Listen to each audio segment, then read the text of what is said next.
Malta rreġistrat żieda fl-iljeli li t-turisti qattaw fi stabbilimenti tal-akkomodazzjoni u lukandi.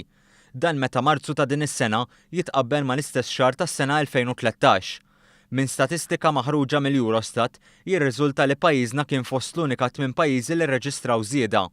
Malta kellha żieda ta' 5% fil-jeli li t-turisti qattaw fi stabbilimenti ta' akkomodazzjoni. F'Marzu ta' din is-sena, turisti qattaw 570,000 lejl, meta mqabbla mal-541,000 lejl ta' Marzu tas-sena l-oħra. Barra minn hekk kienet irreġistrata żieda ta' 4% fl-iljeli mqatta f'lukandi u akkomodazzjonijiet simili.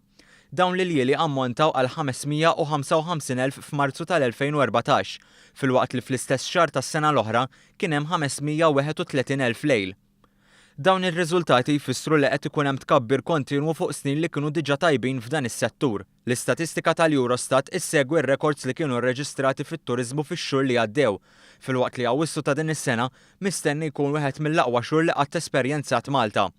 Fost it-8 pajjiżi li raw tkabbir, l-ikbar żieda kienet irreġistrata fir-Rumanija. Intant, madwar l-Unjoni Ewropea kien irreġistrat tnaqqis ta' 8% fil-jeli li t-turisti qattaw fi stabbilimenti ta' akkomodazzjoni, filwaqt li s-settur tal-lukandi u akkomodazzjoni simili ra tnaqqis ta' 5%. L-iktar pajjiż li rreġistrat tnaqqis kien il-Kroazja.